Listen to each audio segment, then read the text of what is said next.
આમંત્રિત મહેમાનો, આદરણીય ગુરુજીઓ તથા મારા વહાલા વિદ્યાર્થી મિત્રોને વહેતી બધાને નમસ્કાર. મિત્રો, અહીંયા હું એવી વ્યક્તિની વાત કરવા જઈ રહી છું જેમણે સેવાનો દીપ પ્રગટાવી આ વિસ્તારને પ્રકાશ આપ્યો. તે અત્યારે હયાત તો નથી, પણ તેમની સ્મૃતિઓ સદા જીવિત રહેશે. હા, હું વાત કરી રહી છું ડૉક્ટર નવલખા સાહેબની. ડૉક્ટર નવલખા સાહેબ એ આપણા રાધનપુરના ડૉક્ટર હતા.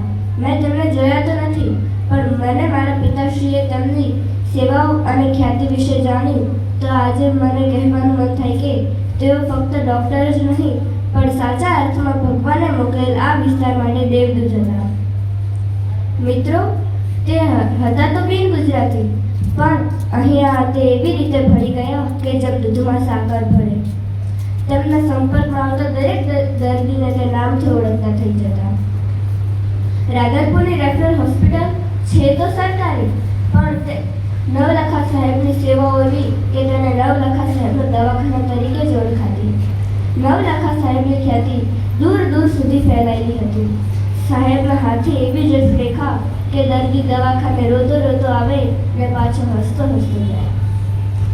સુવિધાના અભાવ ને અછતની પીડાના કારણે પ્રજાને તેમનામાં ભગવાનના દર્શન થતા. મેં સાંભળ્યું છે કે એકવાર તેમની બદલી થઈ તો રાધનપુર વાસીઓને આની ખબર પડી તો રાધનપુરના લોકો અને આજુબાજુના ગામના લોકોએ ભેગા થઈને સ્વયંભૂ આંદોલન કરી અને બદલી રોકાવી. આ કિસ્સો ગુજરાતના સરકારી દવાખાના માટે પ્રથમ હશે. મિત્રો, નવલખા સાહેબે પોતાના કામ પર એટલી નિષ્ઠા હતી કે તેમને પોતાના કર્મને જ પોતાનો ધર્મ બનાવી દીધો.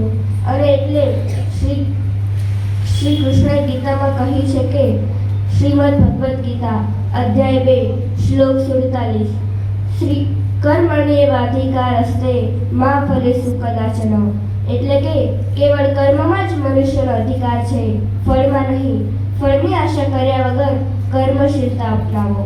જીવનમાં શ્રદ્ધા રાખો અને યાદ રાખો કે તમારો જન્મ મહાન કાર્યો કરવા માટે જ થયો છે. ખુદને કમજોર સમજવું તે મોટામાં મોટો પાપ છે. બ્રહ્માંડની તમામ શક્તિ પહેલાથી જ આપી છે.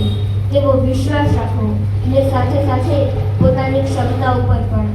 એક સારા વિચારને તમારું લક્ષ્ય બનાવો, કારણ કે તમે જે વિચારો છો તેવા તમે બની જાઓ છો. અને આ જ સફળ થવાનો રસ્તો છે.